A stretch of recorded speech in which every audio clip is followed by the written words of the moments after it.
We have every U.S. president death explained in 21 minutes. All right.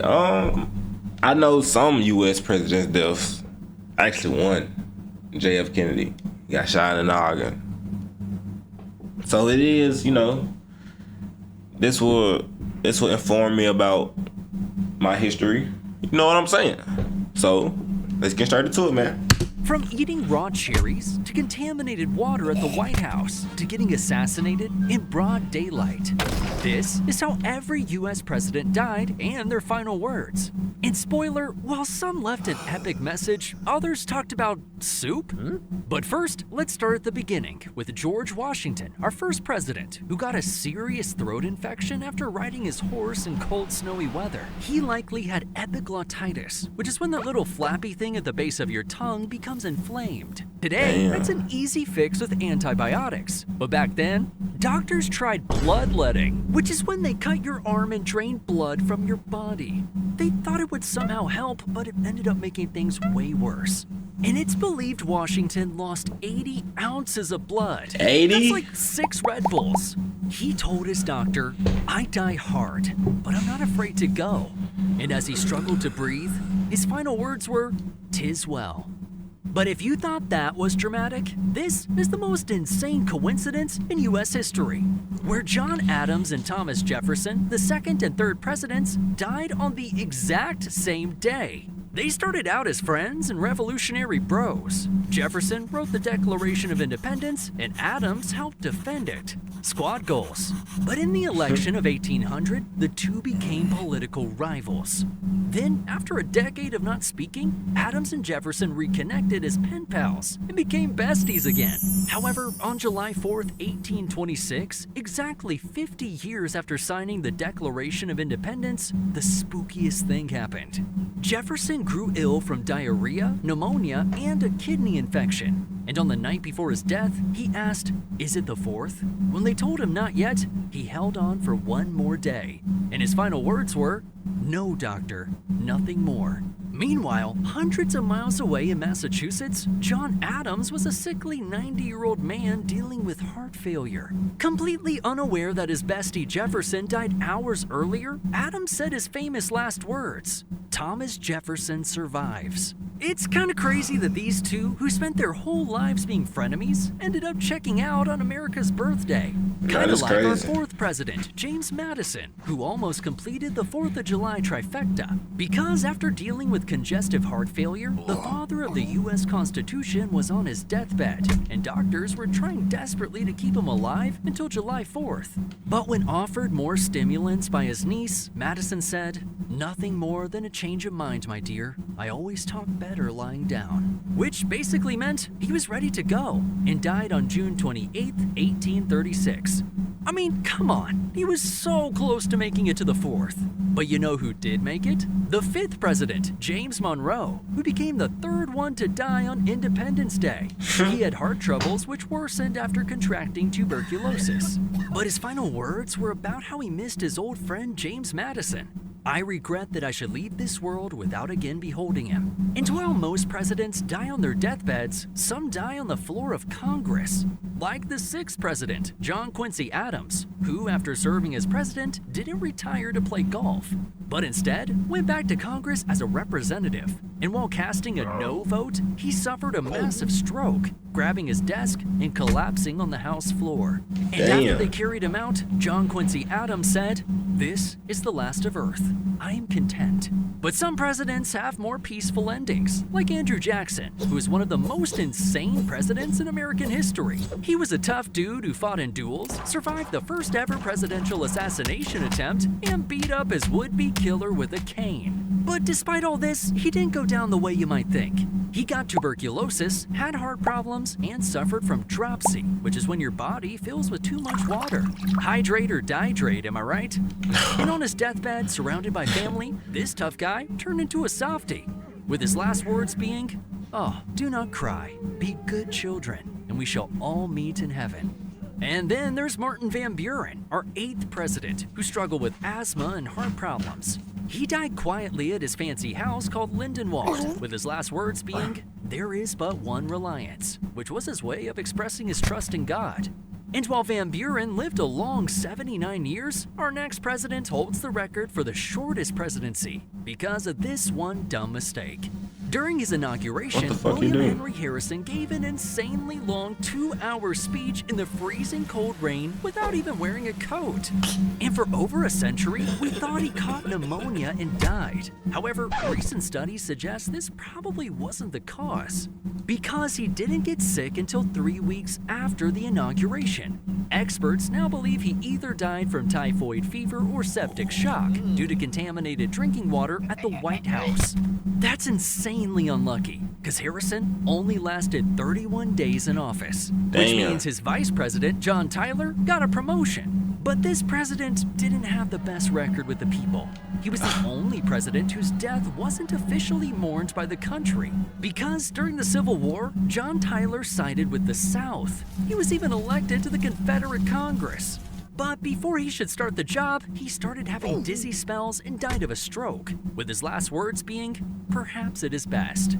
Agreed, John. Then there was James Polk, who died far too young at 53 years old. And it's because 3 months after leaving office, he was on a tour of the South where he contracted cholera, a nasty disease that gives you explosive diarrhea. But despite the circumstances, he went out as a romantic, with his last words to his wife being, "I love you, Sarah. For all eternity, I love you." I'm not crying. You're crying. But for this next president, you might be laughing, because Zachary Taylor died from eating too many cherries and drinking too much milk. Or did he? During a 4th of July celebration in the sweltering heat of DC, Zachary Taylor desperately needed to cool off. So he ran into the White House, ate a bowl of raw cherries, and drank several glasses of milk. The problem was, food safety was basically non-existent back then, and Taylor came down with gastroenteritis and died 3 days later. However, many believe Zachary Taylor was poisoned, because he was the current president when this went down, and pre-Civil War tensions were rising. But when forensic scientists looked at his body in the 90s, they found nothing fishy. So it really was just some bad cherries. And before he died, Taylor said, "I'm about to die. I expect the summons soon. I've tried to discharge my duties faithfully. I regret nothing." And after death by cherries, VP Millard Fillmore stepped up to the plate. And unlike Taylor, Fillmore lived a long time after his presidency, until he had a stroke. But right before he died, someone gave him soup, and Fillmore said, "The nourishment is palatable," which basically means in fancy talk, it tastes good. 5 stars for the soup. But our next president had one of the saddest deaths ever. Just weeks before taking I ain't know nothing about Pierce's this. son was killed in a None of horrific these train accident. deaths. And this sent Pierce on a downward spiral of depression. He started drinking too much, became an alcoholic, and destroyed his liver with a disease called cirrhosis. He died after losing re-election, and nobody wrote down his last words because he was all alone. Dang, that's sad. And unfortunately, the downward spiral of America continued with the next president, James Buchanan, who many view as one of the worst presidents because the Civil War was coming and he did nothing to stop it. Buchanan died of a bad respiratory infection, although some believe he fell victim to the mysterious National Hotel Disease outbreak, but that's just rumors. He went out proclaiming, "O Lord God Almighty, as God wilt."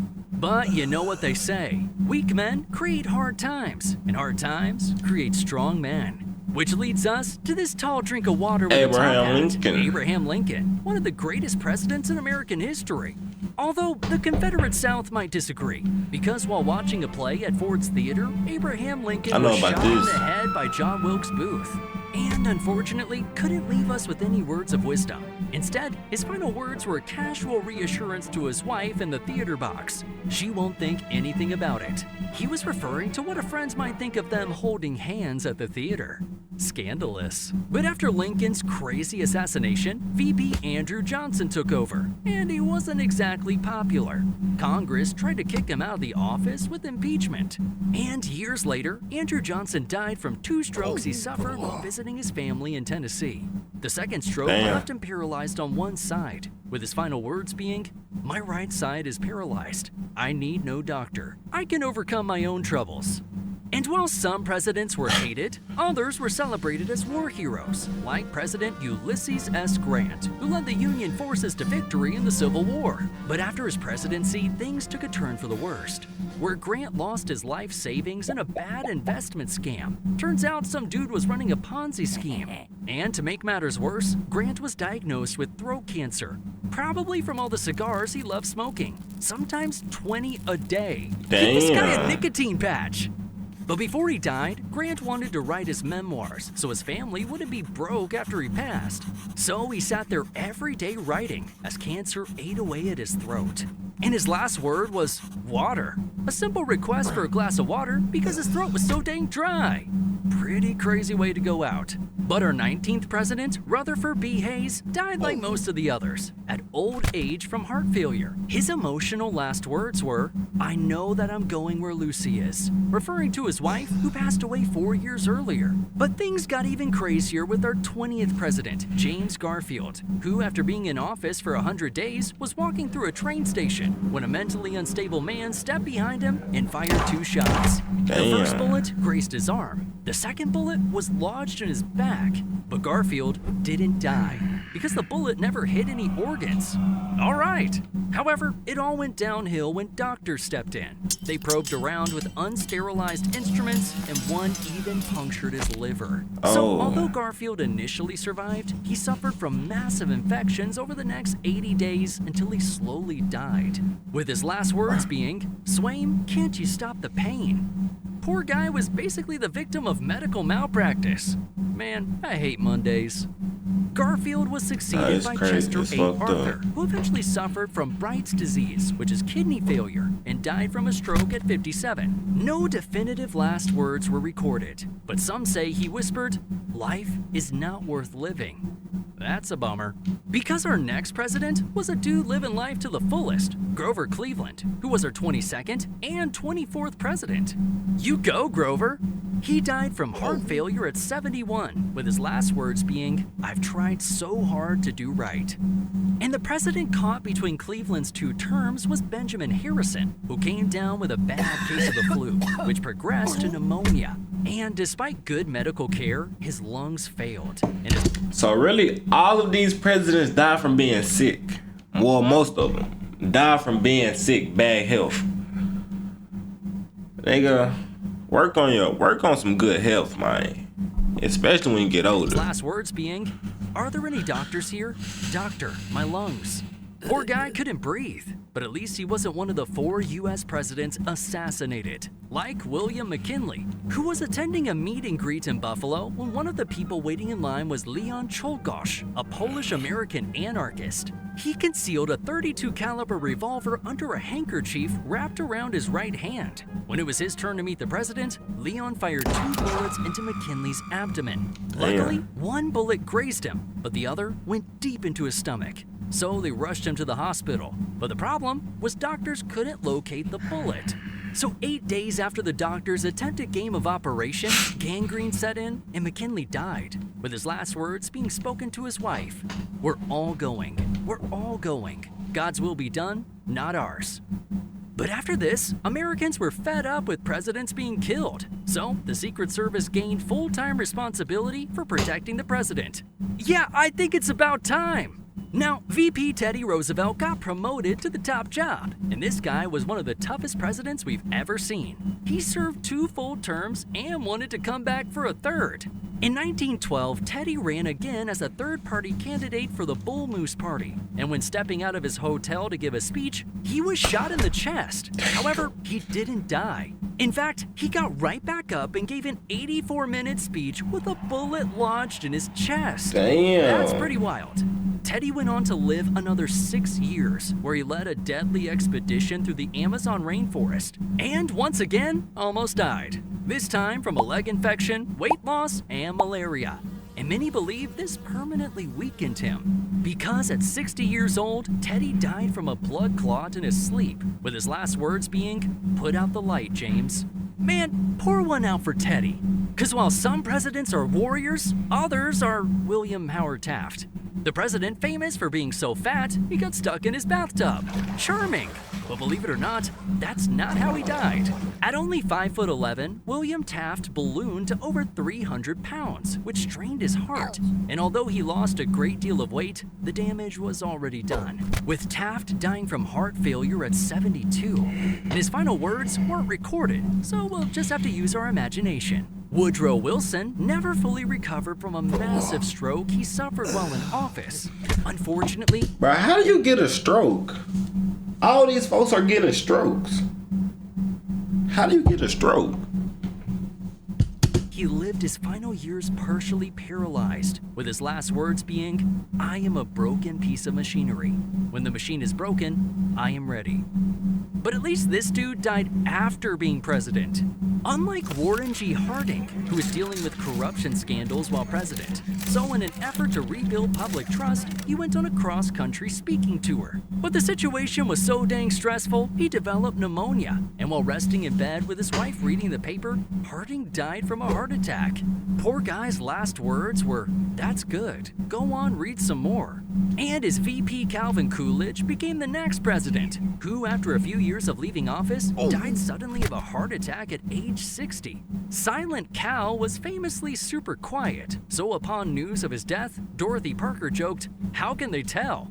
Cal's last words were, "Good morning, Robert," a simple greeting to a worker in his home. And while some presidents' lives are cut short, others live a long life, like Herbert Hoover, who was the second president to reach 90 since John Adams. Hoover eventually died of internal bleeding, but because he was so weak, no last words were ever documented. And then we have Franklin D. Roosevelt, who was elected President of the United States a ridiculous 4 times in a row. I mean, leave some for the rest of us. But by his 4th term, FDR's health was falling apart.